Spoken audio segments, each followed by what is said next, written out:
Hello everyone. और आज हम पढ़ेंगे सेलों का पार्श्व संयोजन या फिर किसे कहते हैं combination of cells parallel connection करने में। तो चलो देखते हैं। तो सबसे पहले पुराने चैप्टर से, जो पुराना इसका लेक्चर था, इससे पहले वाले 2 लेक्चर्स, उसमें मैंने बताया था सीरीज कनेक्शन और पैरेलल कनेक्शन।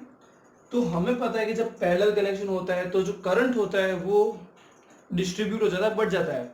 जैसे कि मान लो अगर मेरे पास में यहाँ पर माता का मंदिर है, ठीक है, पहाड़ी पर है, और यहाँ पर जाने के लिए 2 रास्ते हैं, एक सीढ़ी वाला रास्ता है और एक प्लेटफॉर्म वाला रास्ता है। अब यहाँ से मेरे पास में 100 लोग थे जो इस मंदिर में जाना चाहते थे। थोड़े इधर से जाएंगे, थोड़े इधर से जाएंगे, पर ऊपर मंदिर में टोटल 100 लोग पूरे पहुंच जाएंगे। ठीक है, तो यहाँ पर टोटल आई लोग थे, इसमें से I1 इधर से चले जाएंगे और I2 यहाँ से चले जाएंगे। बस मुझे इतना ध्यान रखना है कि पैरेलल कनेक्शन मतलब 2 रास्ते एक साथ जा रहे हैं, एक ही जगह से निकल रहे हैं, एक ही जगह से 2 रास्ते निकल रहे हैं, तो आधे लोग इधर उधर चले जाएंगे। मुझे पता नहीं, हो सकता है 40 इधर जाए, 60 इधर जाए, हो सकता है 60 इधर जाए, 40 इधर जाए, कुछ भी हो सकता है, पर दोनों मिलकर के वापस 100 बन जाएंगे। इसी कंसेप्ट में चलेंगे सेल के अंदर में भी। तो पहले तो बना लेंगे कनेक्शन की कैसा दिखता है सेल का संयोजन। तो उसके लिए यहाँ पर एक छोटा सा डायग्राम देख लेते हैं कि इस तरीके से कुछ रहेगा।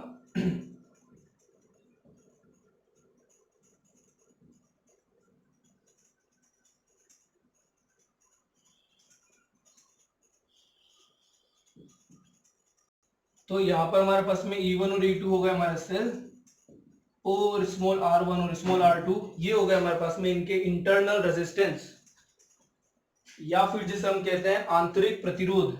ठीक है, तो यहां तक हमारे पास में ये हो गया। आप इससे आगे देखते हैं कि सर हमें इसकी डेरिवेशन कैसे करनी है। तो बहुत सिंपल सी अप्रोच है कि सबसे पहले तो चीज याद करनी, माता का मंदिर याद करो कि लाइन में गए थे, आधे लोग इधर से गए, आधे लोग इधर से गए, टोटल पूरे पहुंच गए।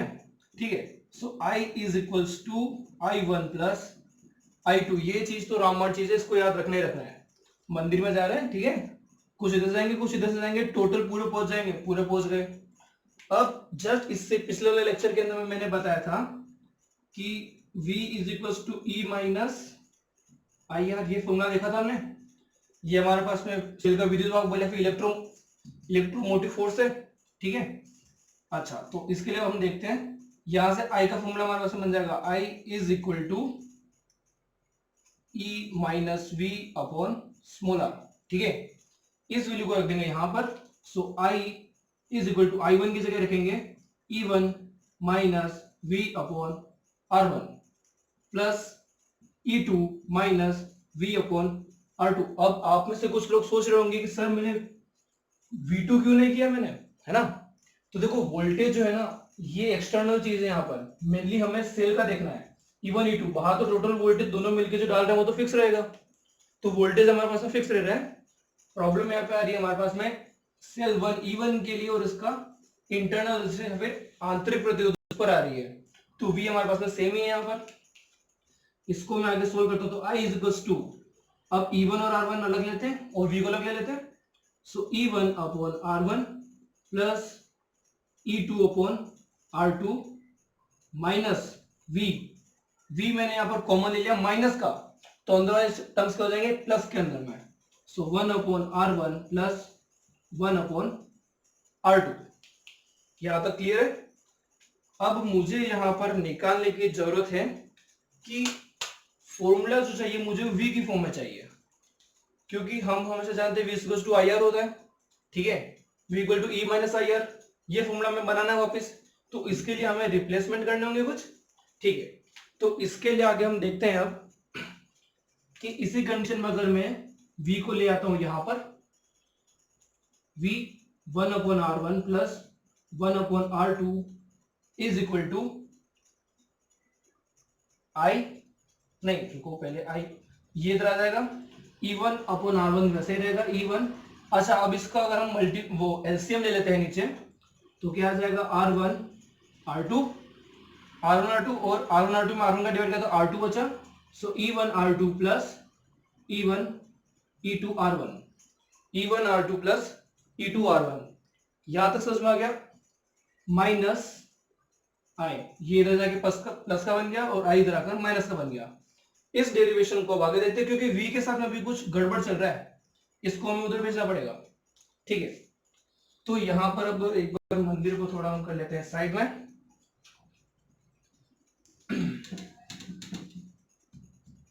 तो यहां पर हमारे पास में देखते हैं v, ये जो साथ में मल्टीप्लायर है हमारे पास में 1/r1 प्लस 1/r2, एलसीएम ले लिया और ऊपर हो गया r1 प्लस r2।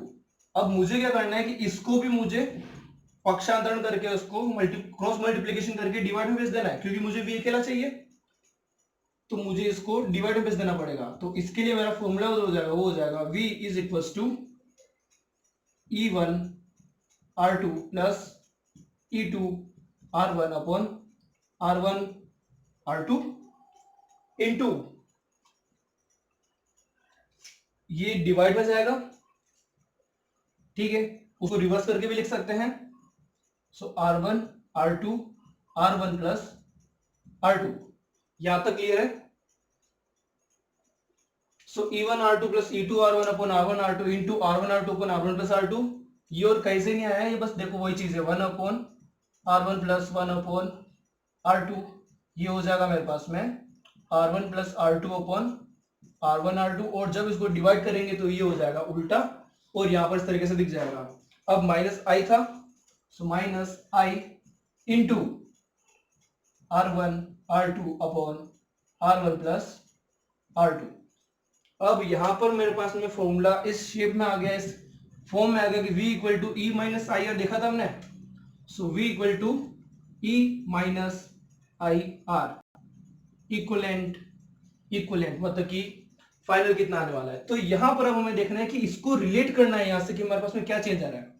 तो सबसे पहले तो मुझे दिख रहा है सर यहाँ पर कि r1 से r1 r2 से r1 r2 कट जा रहा है, तो मेरे पास में ई इक्वलेंट जो विद्युत बल है, जो इलेक्ट्रोमोटिव फोर्स है, वो कितना आ रहा है। So E equivalent is equal to E1 R2 plus E2 R1 divided by R1 R2 cut गए तो हमारे पास में बच गया R1 plus R2।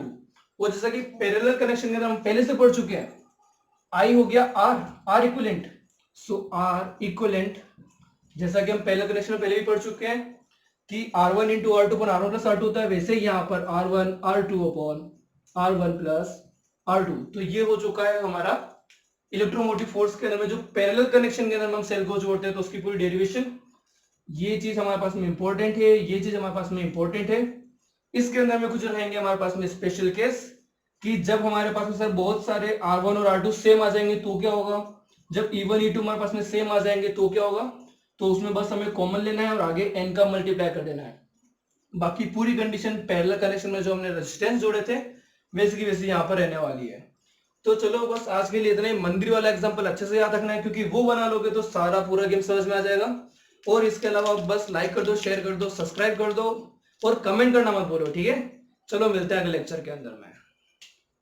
Thank you.